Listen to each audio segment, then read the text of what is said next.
is enough. Come on. Yes, Lord. Your grace is enough for me. Your grace is enough. Your grace is enough. Your grace is enough. Oh, once again, your grace is enough.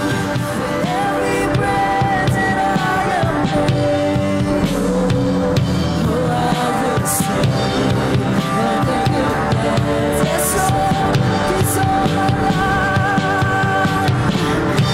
It's all my life. You have been faithful.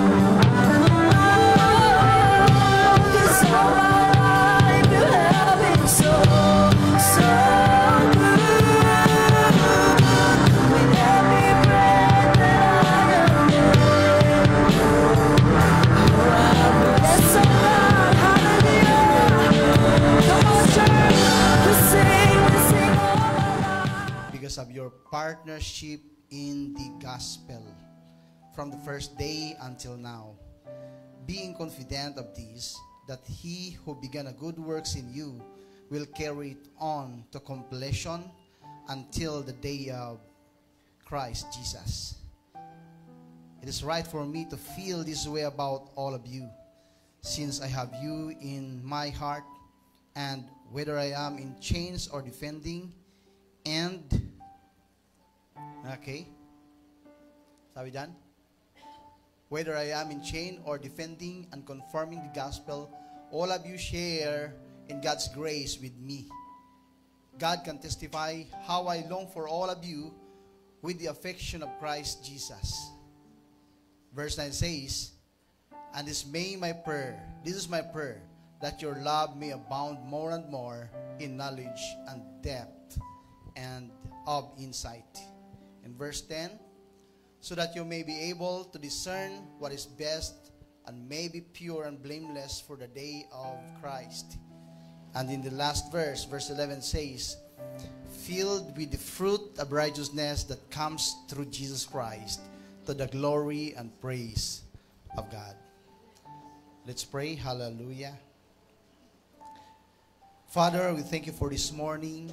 Thank you for this wonderful day once again that we are here to honor you, to worship you, and to study your word, God. Key verse and hope from verse 5 nang sabi po rito, because of your partnership in the gospel from the first day until now. So, binanggit po dito ni Paul yung salita pong partnership. Meaning, yung mga taga-Philippians ay hindi lamang po niya ito trinatrato as member of the church, but partner in the ministry. At isa po sa nagbigay ng napakalaking factor para ang gospel nung kapanahunan po ng mga apostles ay maipahayag at mahayag sa sangkatauhan. It is because na mayroon pong partnership. Mayroon pong collaboration. Mayroon pong part ang lahat ng mga mananampalataya sa command ng ating Panginoon to preach the gospel unto the whole world. Okay, so tayo bilang mga mananampalataya sa panahon po natin ngayon ay mayroon pong the same na command ng ating pong Panginoon na bago po sa kanyang muling pagbabalik, isa po sa mandato ng ating Panginoon ay maipangaral ang Ebanghelyo sa lahat ng dako ng mundo. At dapat mayroon po tayong nagiging kabahagi po rito sapagkat hindi lamang po tayo hindi lamang po mga pastors, mga ministers, mga missionaries, ang tinatawag ng ating Panginoon sa aspetong ito. Bawat isa, bawat mananampalataya ay dapat ay maging partner sa pangangaral ng Ebanghelyo. Wala ka mang kakayahan ngayon na mag-preach ng Word of God, pero meron kang kakayahan na maging partner sa mga nagpre-preach ng salita ng ating pong Panginoon. Amen. So, as I said earlier, na napaka-importante na maunawaan po natin ito, sapagkat yung konsepto at kaisipan ng maraming mga Kristiyano ngayon ay okay na ako sa ganito, at hindi po nila nauunawaan ang isa sa calling or purpose ng pagkatawag ng ating Panginoon sa bawat isa sa atin. Alright, so si Paul, makikita po natin na isa po sa kanyang sulat sa book of Philippians, isa po sa kanyang actually yung Philippians chapter 1, beginning from verses 3 hanggang verse 7, ito po yung kanyang doxology sa book na ito. At makikita po natin doon yung paulit-ulit na pasasalamat ni Paul sa mga taga-Philippians dahil sa kanila pong pagiging partner sa misyon na ginawa at ginagawa po ni Paul. Okay, so praise God. Amen. Partnership can produce more better result. It is a joint force of partners that are emerging and working as one. Mas malaking na produce na resulta kapag mayroon pong partnership. Mga minamahal, kaya nga sa secular, napaka-importante ng partnership na kapag hindi ka makatayong mag-isa sa aspeto ng business, sa larangan ng sport, at sa marami pa pong iba, kinakailangan mo ng partnership. Kaya usong-uso ngayon yung merging. Before, ang matatag na company pagdating po sa food chain ay ang Jollibee, pero maraming nag-merge na kagaya po ng industry na yan. So makikita po natin yung naitutulong ng collaboration and partnership na nagbibigay po ito ng mas malawak at mas malaking resulta dahil mayroon pong mas malaking puwersa na nagagawa at nagagampanan ng bawat isa para sa ikalalago at ikauunlad ng kanila pong grupo. The same with the preaching of the gospel, mga minamahal kong kapatid. Isa po sa pinakamahalagang aspeto para lumago ang isang church at maging success ang isang misyon, ang mga outreaches at sa kagaya pa ng mga ito, kinakailangan mayroon po tayong partnership. Nagtutulungan po tayo at nakikiisa sa mga bagay na ipinapagawa ng ating pong Panginoon. Okay, so yung secular ngayon, actually kinapi lamang nila yung principle ng Bible concerning partnership dahil napakadaming mga concepts sa Bible from Old to New Testament na mababasa po natin concerning partnership. At ito po ay isa sa strategy ng ating pong Panginoon noong kanyang panahon para mas malawak yung kanyang marating. Gumawa siya at tumawag siya ng napakaraming mga partners para yung kanyang mensahe ay maging echo na mensahe sa iba't ibang dako ng lugar na kanya pong pupuntahan.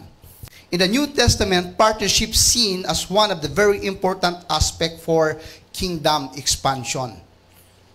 It is a well-known Greek word koinonia, often translated fellowship, as sharing in something, participating in something divine and eternal, something greater than we could ever be or do on our own. So, ganun ang konsepto Kasi, kapag tayo lang yung mag-isa na gagawa, so mahihirapan talaga tayo. Na gawin ang pinaka-the best, ang pinaka-famous na gawain sa nag-iisang kapamaraanan. Kaya makikita po natin ang New Testament ay punong-puno ng katotohanan sa aspetong ito ng partnership. At, okay, so mayroon nga pong greater we could ever be or do in our part. Kapag mas marami, mas malawak ang nagagawa at mas malaking nagiging resulta.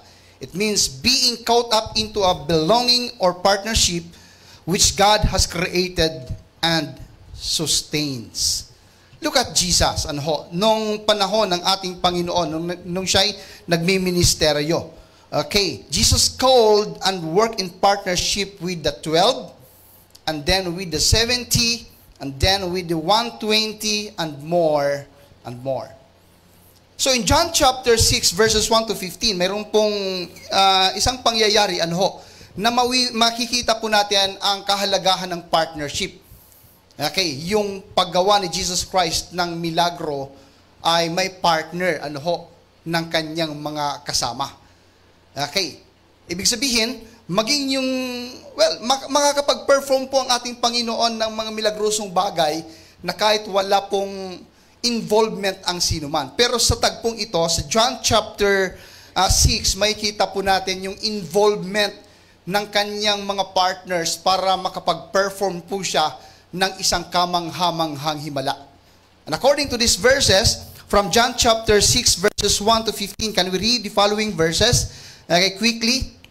Okay, i-shortcut ko na lamang at bibigyan ko na lamang po ng short illustration, yung context ng John chapter 6 verses 1 to the following.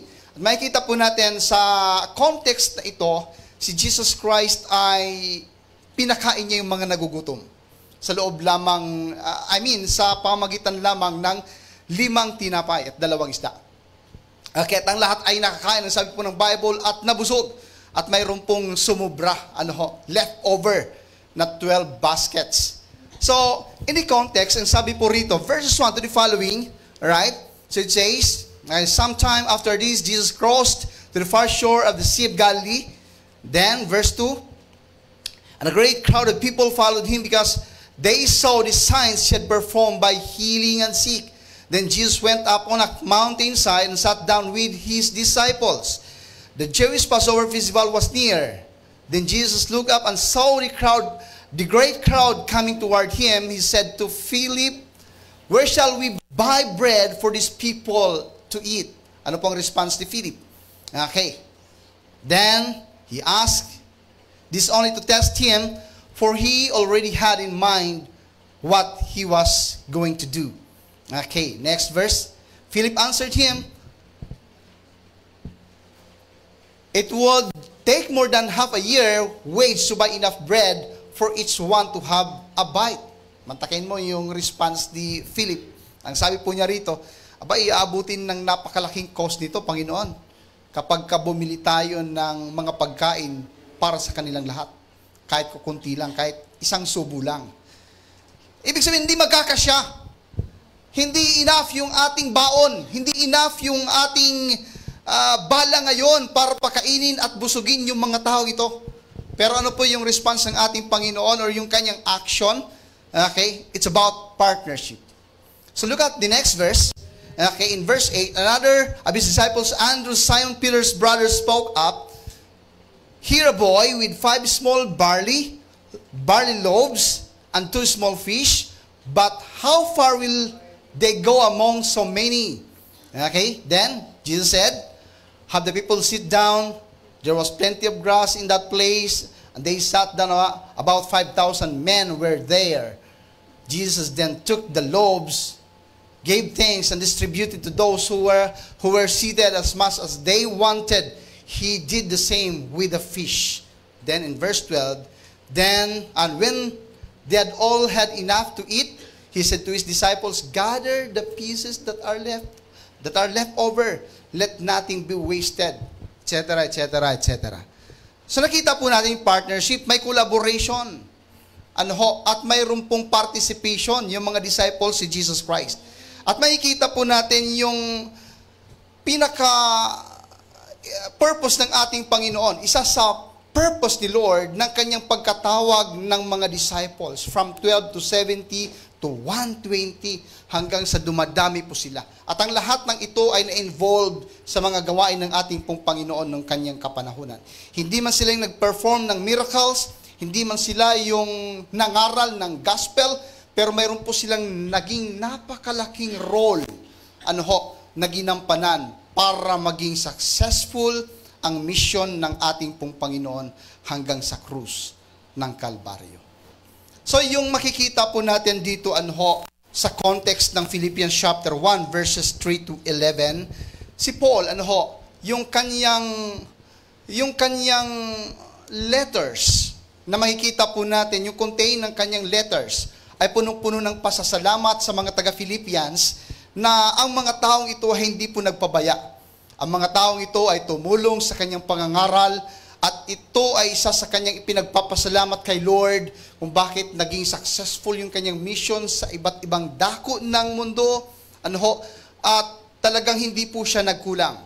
Actually, yung chapter 4 ng Philippians verse 19, napaka-popular na verse at madalas po natin itong gamitin. Dahil napakaganda nga naman na gamitin ito sa ating pong pampersonal na pangailangan. Pampersonal na admiration, ika nga. According to this verse, Philippians chapter 4 verse 19, but my God, ang sabi diyan, but my God shall supply all your needs according to His riches and glory. So makikita po natin na ang Diyos, according to this verse, is supplier. At hindi po siya magpapabaya, hindi po siya magkukulang. Pero yung context po ng verse 19 is in the partnership of the gospel. Ano ho? Dahil from verse 15, okay, according to verse 15, nag-support po sila kay Paul sa iba't ibang pamamaraan, maging sa financial man, maging sa moral man, at sa pangangailangan para maipangaral ang Ebanghelyo. Look at verse 15. Moreover, as you Philippians know, in the early days of your acquaintance with the gospel, sabihin po natin, with the gospel, acquaintance with the gospel. Then, it says again, when I set out from Macedonia, not one church shared with me in the matter of giving and receiving, except you only. So, nasa context ng partnership, yung verse 19. Bakit sinabi po ni Paul sa verse 19, but my God, pero yung context from verses 15 is giving. Di ba? Yung pagtulong, yung pagkakawang gawa, yung synergy, na kanila pong ginagawa para mas maging malakas at mas maging matapang si Pablo sa kanyang pangangaral ng Ebanghelyo. Amen. So makikita po natin, kung babalikan po natin mga minamahal kong kapatid, ang Philippians chapter 1, verses 3 to 11. Okay, many times na binanggit po dito ni Paul yung salita pong pagpapasalamat. Na kung saan ay ipinapakita sa katotohanan ito na napaka-importante ng ating pong participation sa pangangaral ng Ebanghelyo. Amen. At bawat Kristiyano ay mayroon pong potential na magamit ka ng Panginoon sa pangangaral ng Ebanghelyo. Amen. At nasa iyo ang potential na yan. Ng Diyos lamang ikaw at ang Diyos ang nakakaalam. Praise God. Sabihin po natin, praise God. So, go back to the context, Philippians chapter 1, verses 3 to 11. Ano po yung sinasabi po dito ni Paul? Okay, actually, binigyan ko ito ng mga highlights sa aking pong outline. Number 1, I thank my God every time I remember you. Amen. I thank my God every time I remember you. Na kapag di ba, naging kabahagi ka sa pangangaral ng Ebanghelyo, naramdaman ng minister, ang iyong sincere na pagtulong sa iba't ibang pamamaraan, hindi kanya makakalimutan sa mga panahon ng kanyang pananalangin. Okay? I thank my God for every time I remember you. Okay, ano ba yung ating pong kung ano yung ating pong action, minsan ito po yung nagiging personality po natin. At ito po yung nagbibigay ng malaking pasasalamat kay Lord. Na hindi man ikaw ang personal na nag-reach out sa mga tao, pero kapag ikaw ay naging kabahagi at naging partner, sa mission na ito, part ka ng tagumpay. Amen. I thank my God every time I remember you. Naaalala po ba tayo? Makikita natin na si Paul, grabe yung kanyang experience. Yung kanyang memory, sa mga taga-Philippians. Na isa po sa pwede nating sabihin na ito po yung nagbigay sa kanya ng napakagandang memorya. Okay? Another na highlight po rito, in all my prayers for all of you, I always pray with joy. Okay, I always pray with joy. Sabihin po natin, I always pray with joy. Okay. Actually, yung book of Philippians is a prison epistle. Ibig sabihin, isulat po siya nung panahon na nasa kulungan si Pablo. Ibig sabihin, hindi po madali yung kanyang sitwasyon na pinagdadaanan at nakaka-challenge, okay, nakaka-burn out at nakakaubos ng lakas kapag ganon yung sitwasyon na ating pong kinakaharap, mga minamahal kong kapatid. Pero makikita po natin, despite of this situation na pinagdadaanan ni Paul, mayroon po siyang kakayanan na mag-rejoice at magalak. Amen. Bakit? Nararamdaman niya kasi yung tulong at partnership ng kanyang mga miyembro, ng kanyang mga kapatiran. That's why according to this verse, in all my prayers for all of you, I always pray with joy because of your partnership in the gospel. Amen. At sa buong context, makikita po talaga natin yung salitang pasasalamat. Verse 7, it is right for me to feel this way about all of you since I have you in my heart, and whether I am in chains or defending and conforming the gospel, all of you shares in God's grace with me. God can testify how I long for all of you with the affection of Christ Jesus. Grabe yung kanyang pag-ibig na nararamdaman sa mga taga-Philippians. Alam ng Diyos kung ano yung nararamdaman ko sa inyo. Yung feeling ko sa inyo. Kung gaano ko kayo kamahal. Kung gaano kayo kahalaga sa akin. Amen. Actually, ginamit niya po sa talatang ito sa verse 8 nang sabi po rito, God can testify how I long for all of you with the affection of Christ Jesus. Kinumpare niya yung kanyang affection sa affection ni Jesus Christ. Na kung ano yung nararamdaman ni Lord na affection, ganon din ang aking pong nararamdaman sa inyo. Amen. At sa buong context, makikita po natin na nag-start po ito sa key verse, the word partnership in the gospel. Go back to verse 5. Look at this verse, in verse 5. Because of your partnership in the gospel. Amen. So it means na hindi po kinoconsider ni Paul na ang kanyang misyon ay misyon niya lang mag-isa. Ang kanyang trabaho ay trabaho niya lang mag-isa. Ang kanyang layunin ay layunin niya lang mag-isa. Amen. Ito'y trabaho nating lahat. Kaya ang pagmimisyon at ang mandate ng ating Panginoon is about partnership. At sa ating pong partnership dapat na-fulfill ito ng bawat isa. Nararamdaman ito ng bawat isa. Amen. So praise God. Sabihin po natin, praise God. Partnership can make significant results. Nagbibigay ito ng significant na result. Yung hindi mo makakalimutan na result.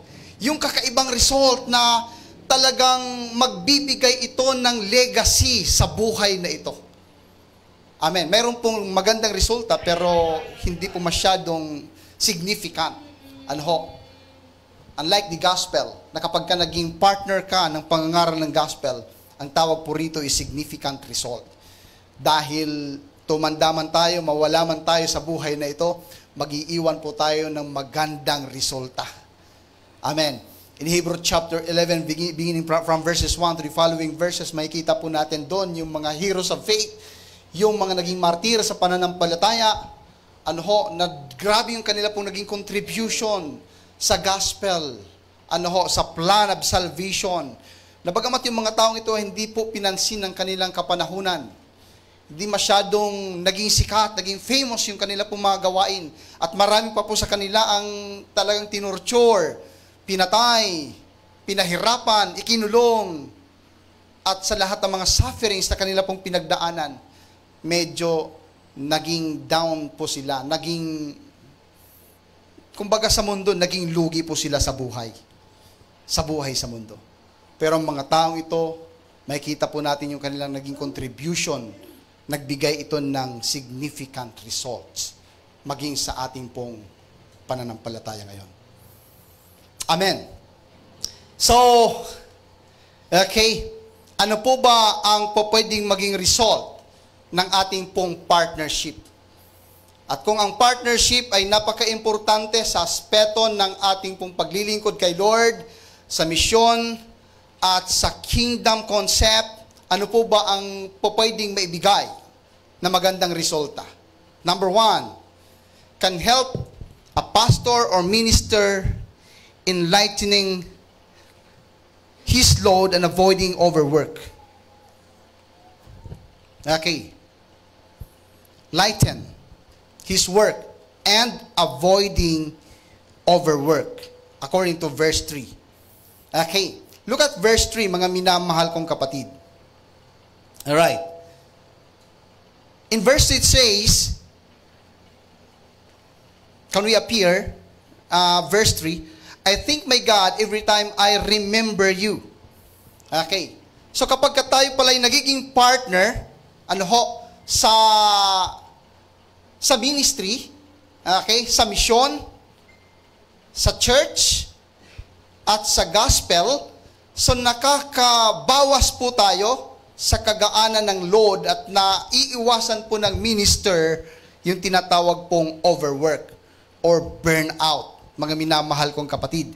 At marami pong mga naburn out na mga ministers sa panahon po natin ngayon at nagbaback out according to the testimonies ng napakarami pong mga ministers.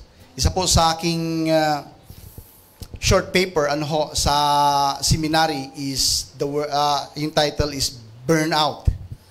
At sa research ko, ang daming mga ministers na nagre-resign, nagbaback out. It is because of the word burnout. Hindi nila na-feel yung partnership. Hindi ko pre-preach ito sa inyo para sa aking sarili. Buong context, buong series, pag-aaralan po natin kung gaano po ka-importante ang salita pong partnership. Amen. Bakit? Isa ito sa napaka-importanting topic na kinakailangan na may apply ng bawat mananampalataya. Okay. So, one of minister's great enemy is burnout. Falling into this pattern will possibly fall us to the hand of the enemy. Okay. So, sabi nga po ni Dr. Kevin D. Young, according to his book Crazy Busy, physical busyness seriously treats spiritual. This is a potential killer to every minister's task. It can be lead to sickness and death, physical and spiritual, maging sa ministerial, if will not be treated. Kaya isa po sa tinatarget ng kaaway, yung ma-burn out ang minister. Dahil kapag ka na-burn out ang minister, affected ang buong church. Kapag ka napagod ang mga pastors, so, pwedeng ang maging result nito ay mamatay ang misyon, magkasakit ang misyon, lumamya ang misyon, mawalan ng gana ang mga mananampalataya, so magtatagumpay ang kaaway. Okay. Kaya makikita po natin na ito po isa sa pinakamalaking kalaban ng ministry ngayon. Ang una pong tinatarget ng kaaway ay ang mga leaders ng church. Okay. At kapag ka napagod ang leader ng church, ano pong po pwedeng maging resulta? Okay. So hindi po tayo lalago. Magkakanya-kanya tayo. Mawawasak po tayo. Kaya tama po yung sabi ni Dr. Kevin D. Young sa kanyang book na Crazy Busy, na physical busyness ay po pwedeng magresulta sa burnout. Okay. Kaya yung ating pong body, sa vehicle po ito, vehicle po ito ng ating Panginoon para makarating yung gospel sa iba't ibang dako ng lugar. At kung ang ating pong katawan ay medyo hindi na po able, so paano na po tayo makakarating sa misyon? Kaya dapat isa po sa ating pong ipinag-pray palagi na tayo po'y bigyan ng ating Panginoon ng kalakasan, kalusugan. Dahil kapag may ganito po tayong kakayanan, may ganito tayong buhay, magkakaroon po tayo ng kakayanan na ipangaral ang gospel sa iba't ibang dako ng mundo. Amen. Amen po ba? Amen. So, ang pwedeng maging result ng physical burnout ay pwedeng maging malamya, maging masakit, magkaroon ng karamdaman, at pwedeng mamatay. At ang kamatayan at karamdaman na tinutukoy po rito ay hindi lamang po physical, pwede po itong spiritual, pwede po itong ministerial. Amen. So kinakailangan matreat po ito. Kinakailangan ma-cure po ito. Kinakailangan ma-examine po natin at maging kabahagi po tayo. Maging partner po tayo na mapalakas ang gospel at ang mission ng ating pong Panginoon. Amen. One day, mga minamahal kong kapatid, or mayroon pong isang minister na nagbigay ng testimony, sa kanyang experience, na sa kabila ng kanyang pagiging masipag, pagiging gifted, talagang dami pong umahanga sa kanyang pangangaral at nagiging pagpapala po siya sa napakaraming mga tao. And every time na siya po nag-exhort ng word, ang dami pong nabliblessed sa kanya pong pangaral. Pero one day, hindi po na-observe at hindi po nakita ng kanyang mga membro ang kanyang pangangailangan.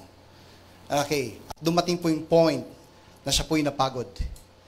At nabigla na lamang po yung kanyang mga member one day na siya po'y nagbigay ng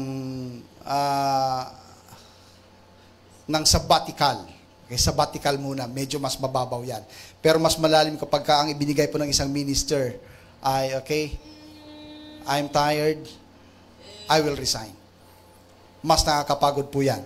Mas mabigat po yan, mga minamahal kong kapatid. Well, hindi ko po ito sinasabi sa aking sarili. This is the message of the Lord. Hindi ko po sinasabi na ako'y na-burn out or napagod.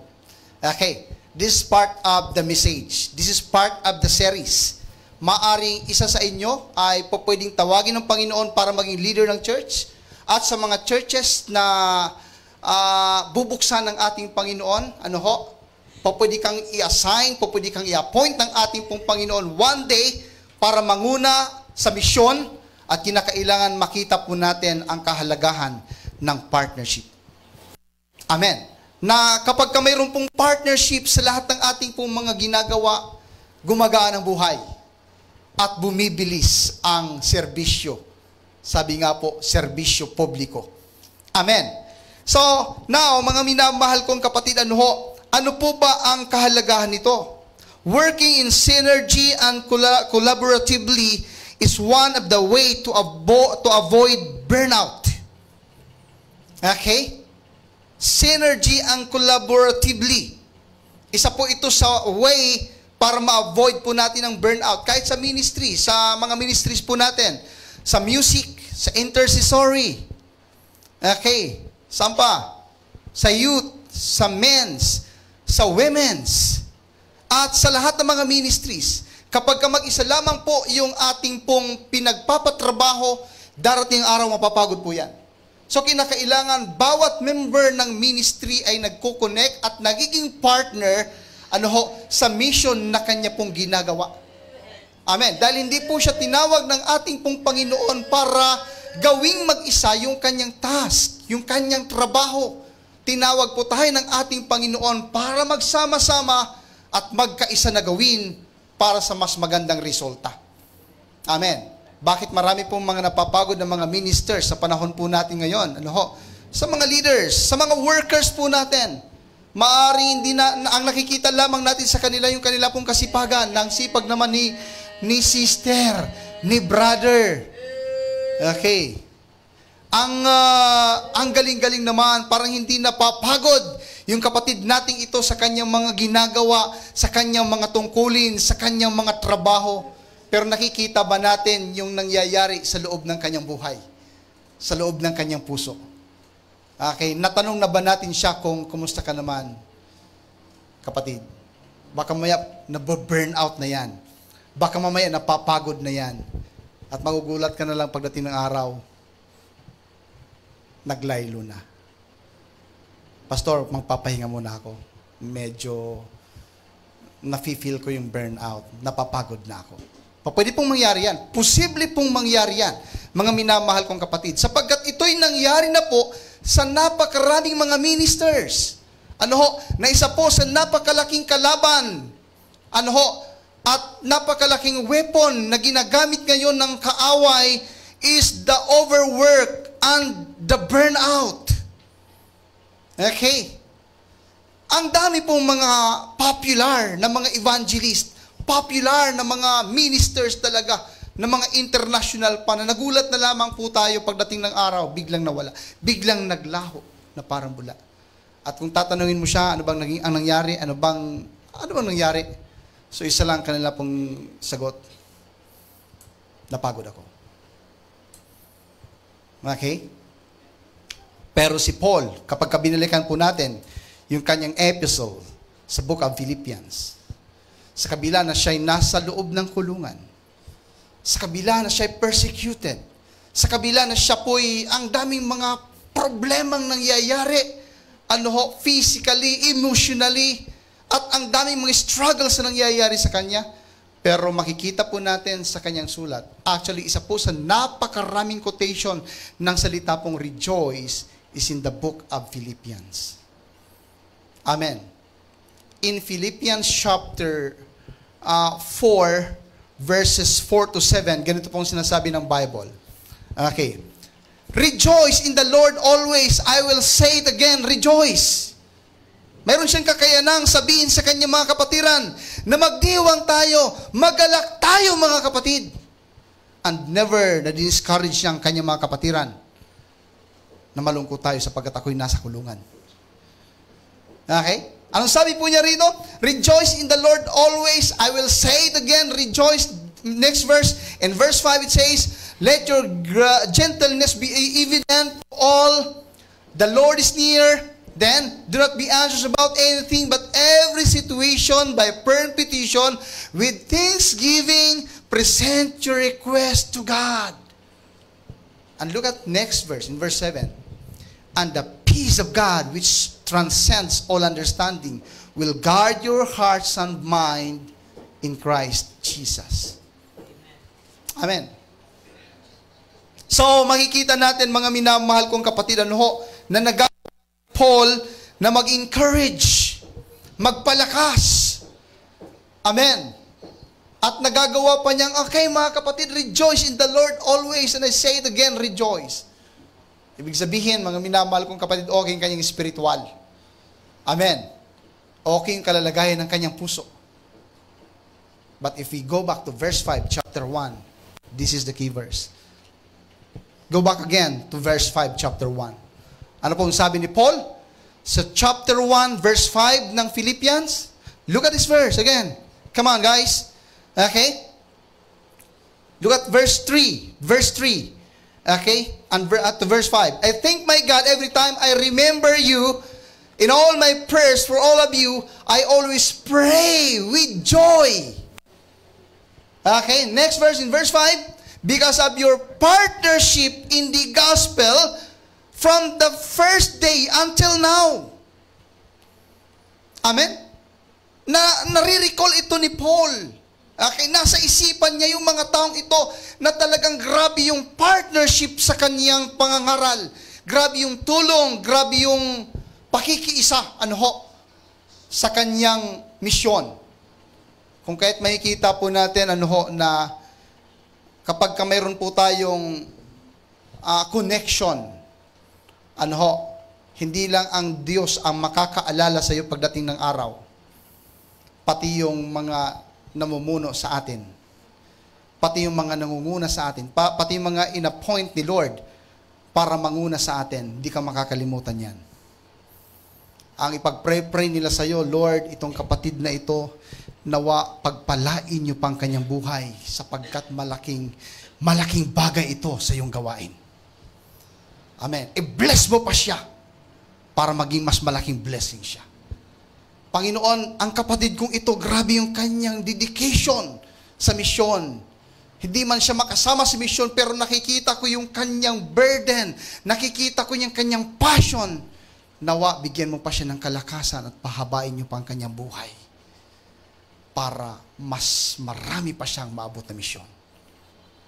Amen. Kapag dumating po sa point natin na ikaw ay isa sa ipinag-pray ng iyong pastor, na pagpalain ka pa ni Lord, na pahabain pa ng Diyos ang iyong buhay, na ilayo ka ng Panginoon sa anumang kapahamakan, na lagi kang nasa isipan ng iyong pastor, I think you're connected with partnership.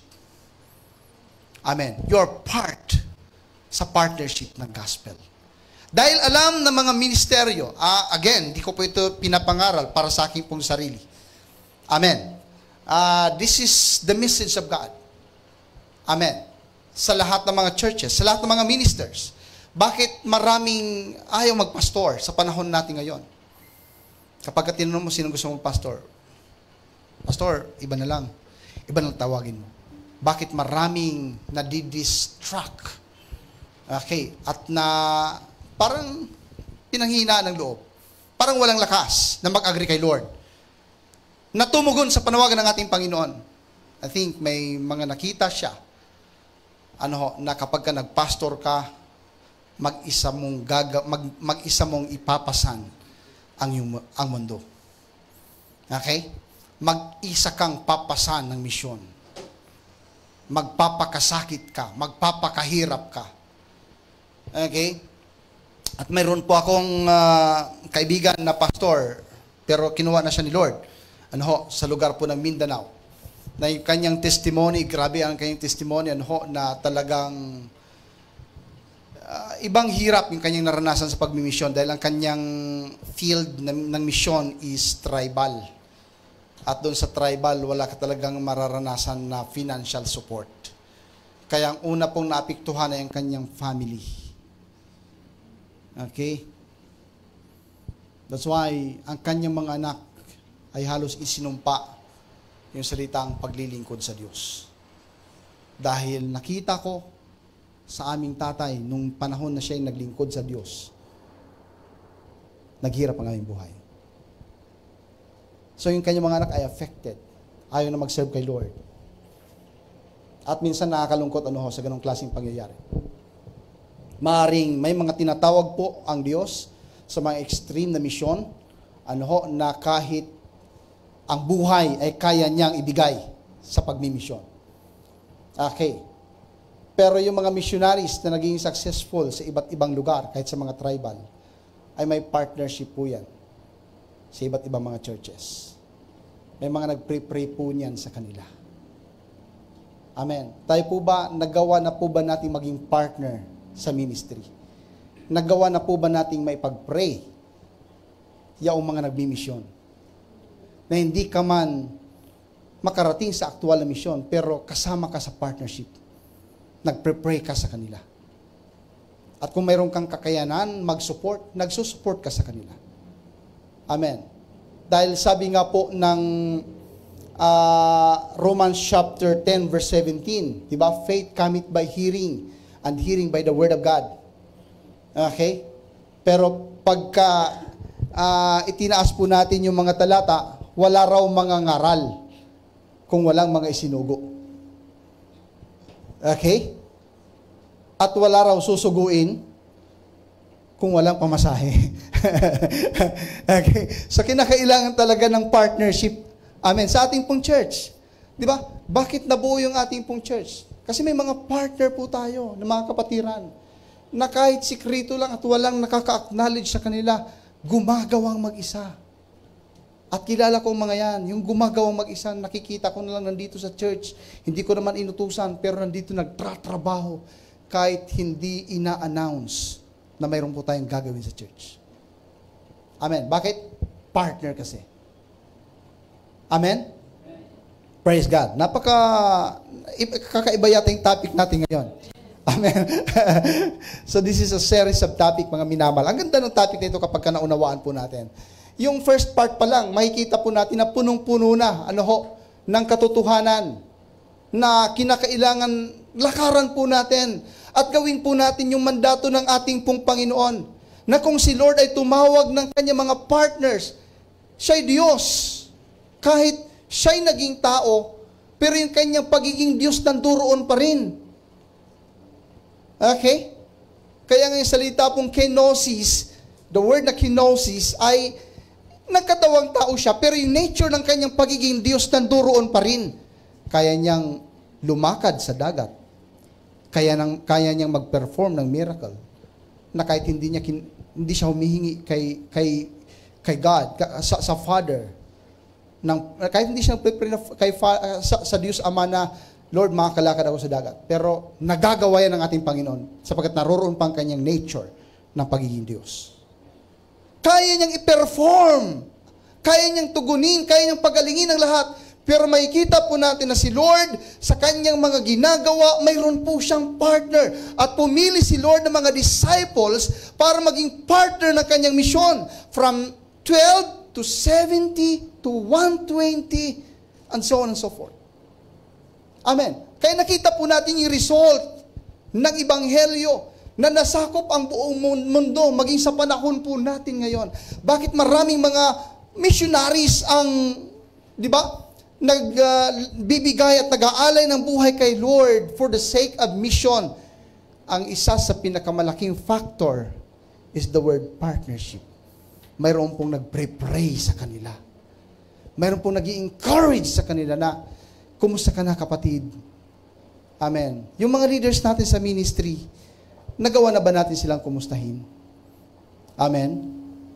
Amen po. Sis, kumusta ka naman? Sa ministry natin, kumusta naman? Or, hinahayaan natin siyang magtrabaho na lang na magtrabaho mag-isa at hindi tayo nagiging partner sa kanya. Okay? So, anong po pwede maging result pagdating ng araw?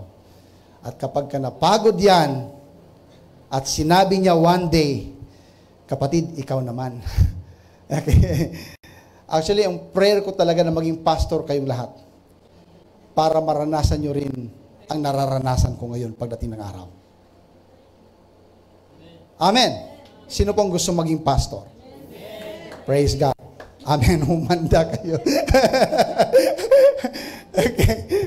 So, praise God. Praise God. Palagpagan po natin si Lord. Hallelujah. Amen. So, the book of Philippians is one of the evidence that despite Paul's innermost mission and innermost task, his spirit was filled with joy. Amen. Verse 3 and 4. Go back to verse 3 and 4. Look at this. I thank my God every time I remember you. Grabe ang kanyang inspiration. Kahit naghihirap ako, kahit maraming mga sakripisyo, pero lagi ko kayong naaalala. At lumalakas ako. Amen. Sa tuwing naaalala ko kayo sa aking mga panalangin, parang ito yung gustong sabihin ni Pablo eh. Sa tuwing naaalala ko kayo sa aking mga panalangin, walang dahilan para manghina ako eh. Kasi nanduro ng support ninyo, nakikita ko ang inyong partnership according to verse 3. Amen. Nakikita ko ang inyong pagiging seryoso sa pagsunod sa ating pong Panginoon. I thank my God every time I remember you. Amen. Grabe yung nakikita ko kay Paul sa kanyang damdamin, sa kanyang puso. Amen. Napipicture out ni Paul yung bawat mukha ng mga kapatiran sa Filipos, sa Philippi. Okay? Hello? Nakikita niya, napipicture out niya. Lord, si kapatid na ganito, grabe yung kanyang effort, grabe yung kanyang support. At ako'y nagpapasalamat sa iyo. Amen. Palakpakan natin si Lord. Praise God. Sabihin po natin, praise God. Praise God. Amen. Huwag sanang dumating na pagdating ng araw, nakikita ka ng, napipicture out ka ng pastor mo na, Lord, grabe naman si kapatid na ganito. Grabe ng pagiging pasaway. Yung nagbibigay ka ng kalungkutan sa mga ministers. Huwag nawang mangyari yan na kapag ka nagpre-pray ang mga pastors. Amen. I'm just emotional. Kasi parang ano ito eh, parang this is not a personal message, but this is the gospel of God. Ganito po ka-importante yung gospel, may partnership. Bakit hindi natin masaturate ang buong mundo? Bakit hindi natin maakit, mahikayat ang buong, dito na lang sukat, buong Muntinlupa, buong Pilipinas? Baka kulang ng partnership. Baka kulang ng puwersa. Baka yung iba nagtatago. Hello? Are you here with me? Okay. Kahit kunding contribution, pwede kang magamit ng Panginoon. Di ba, yung prayer lang, ang laking bagay niyan, na nagagawa mong mag-pray, Lord, hindi man ako makatulong physical, hindi man ako makatulong financial, pero ito'y may tutulong ko, pinag-pray ko ang aking mga leaders, pinag-pray ko ang mga missionaries, pinag-pray ko yung mga pastors, mga ministers. Hallelujah. Amen. Amen po ba? Amen. Actually, na-blessed po ako sa verse 3. I thank my God every time I remember you. So may magandang memorya si Paul, di ba? Sa mga taga-Philippians. Amen. Kaya nabigay ako sa inyo ng illustration kanina na maaaring habang nagpre-pray si Paul, nagpipicture out yung bawat mga kapatiran na talagang grabe yung effort na tumutulong sa kanya, na grabe yung partnership, grabe yung commitment. Amen. Na kino-contribute sa pangangaral ng gospel. That's why si Paul, his spirit was filled with joy. Amen. Look at verse 3, mga minamahal kong kapatid. Verse 4. Look at verse 4. In all my prayers for all of you, I always pray with joy. Amen. Amen po ba? Amen. Minsan yung prayer, may prayer talaga na talagang grabe yung pag-iyak. Yung nag-a-appeal ka kay Lord, dumating nawa yung biyaya ng Panginoon sa kanila. Dumating nawa yung, di ba, yung grasya ng Panginoon sa kanila, ng mga kapatiran, Lord, palaguin mo, palakasin mo, pagpalain mo ang kanila pong mga buhay. Pero yung point ng prayer nito, ni Pablo, is not, it's not about crying. It's about rejoicing. Amen. In all my prayers for all of you, I always pray with joy. Kampante siya, Lord. Hallelujah. Amen. Grabe. Hindi talaga ako susuko. Hindi talaga ako titigil. Hindi talaga ako magbabak out sa aking pagsunod sa iyo, sa aking paglilingkod sa iyo, sapagkat sa tuwing naaalala ko yung mga kapatiran sa Philippi, lumalakas ako, nai-encourage ako. Amen. Amen po ba? Amen. And look at this verse. In all my prayers, verse 7, proceed to verse 7, mga minamahal kong kapatid. Ano pong sabi po ng verse 7? Okay. It is right for me to feel this way about all of you since I have you in my heart. Grabe. Kayong lahat ay nasa puso ko. Amen. Whether I am in chain or defending and confirming the gospel, all of you share. Say it. Share. Share. Say it again. Share in God's grace with me. Lahat kayo'y naging kabahagi, nagbigay ng contribution ng biyaya ng Panginoon sa akin. Amen. Verse 8. Look at verse 8. Okay. God can testify how I long for all of you with the affection of Jesus Christ. Amen. Grabe, ang sarap talaga ng relationship ni Paul at ng mga taga-Philippians. Na yung illustration po dito ni Paul ay katulad ng affection ni Christ sa inyo. Ganon din ako. Amen.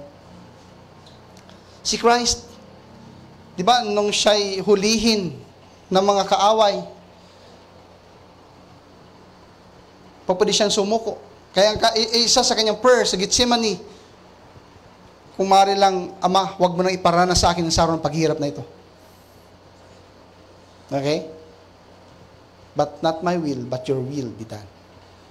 May partnership sila ng Father. Amen. At alam ng Panginoon na hindi magtatapos sa krus ang kanyang misyon. Mayroon siyang mga naging disciples. At ang mga disciples na ito ang magtatrabaho, amen, magpapatuloy ng kanyang napasimulan na misyon. Look at verse 5. Look at verse 5. Okay, ng chapter 1. Alright. Look at verse 5. Because, verse 6. Okay. Ayan. Being confident of this, that he who began a good works in you will carry it on to completion until the day of Jesus Christ. Confident siya na magpapatuloy yung kanyang misyon. Amen. Okay. Their partnership gave Paul a good memory which causes him to remember them in prayer. Amen. Ang sarap ng ganyan. Amen. Actually, mga minamahal kong kapatid, matagal na pa ako sa paglilingkod ni Lord. Okay? Before na maging pastor po ako, I became a missionary for about 13 years. Full time. Okay. Then, naging pastor.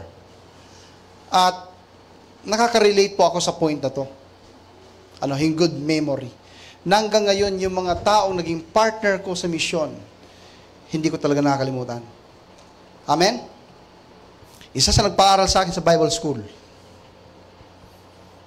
Hindi ko man nami-mention lagi ang kanyang pangalan. Pero siyang nag-support sa akin sa Bible School. Lahat ng aking material, lahat ng aking pangailangan, siyang nag-support. Pero kapag nag-pray ako, laging nasa puso ko siya. Lord, i-bless mo ang taong ito. Mayroon siyang good memory sa akin. Amen. Praise God. Their partnership gave Paul a good memory which causes him to remember them in prayer. Hindi makakalimutan na ipag-pray ka at ipagpasalamat ka kay Lord. At kapag ka nagawa niyang ipag-pray ka at ipagpasalamat ka kay Lord, hindi papayag si Lord na hindi kanya pagpalain. Amen. Hindi papayag si Lord na hindi kanya tulungan sa iyong pangangailangan. Kung alam ni Lord na nagiging kabahagi ka, may malaki kang role na ginagawa, may partnership ka sa pangangaral ng gospel, hindi papayag si Lord na hindi kanya i-bless. Amen. Na hindi kanya protectionan, na hindi kanya pagpalain sa lahat ng pangangailangan po natin para maging pagpapala ka pa sa mas maraming mga tao. This partnership became a collaboration that inspires all the members to a greater work. Meron nga po tayong kasabihan, teamwork makes dream work. Na-inspire ang bawat member na mas gumawa pa ng mas famous at mas malalaking mga bagay. Naka-inspire kasi yan. Amen? Na kapag grabe ang ating devotion and commitment, yung ating partnership, kapag ka nakita yan ng ibang mga tao, amen, makikita mo na nakaka-inspire yan. Marami ring maaakit at magkakaroon ng ganyang klaseng kaugalian. Amen. Marami ring magkukumit ng buhay kay Lord. At panalangin ko, na kapag lumakas yung partnership ng bawat mananampalataya, makikita po natin yung napaka-famous, yung napaka-dakilang resulta na po pwede pong mangyari. Hindi lamang po sa ating pong iglesia, kundi sa napakarami mga churches sa panahon po natin ngayon. Amen. Every Christian has the potential to work, and God called us to partnership. Our job as a distinct work that can lighten a minister's load and lead to significant results. Amen. Our job has a distinct work. Hindi man pare-pareho. Iba-iba yung ating pong kakayanan. Iba-iba yung ating pong gifting. According to Ephesians chapter 4, verse 7. Look at verse 7 ng Ephesians chapter 4. Quickly. Okay. Look at this verse. But to each one of us, grace has been given as Christ opportunity. Each one of us, mayroon kang potential para magamit ka ng Diyos. Mayroon kang kakayanan, mayroon kang gift. Amen. Para maging partner ka sa gospel, sa pangaral ng Ebanghelyo. Hindi man pare-pareho ang ating pong giftings, pero magagamit ka ng Panginoon in a very distinct way. Amen. Para magkaroon ka ng malaking contribution, para maisakatuparan, para ma-mission accomplish po natin yung misyon na pinapagawa ng Panginoon sa ating pong iglesia, sa ating pong mga buhay. Amen. Let's all stand. Hallelujah.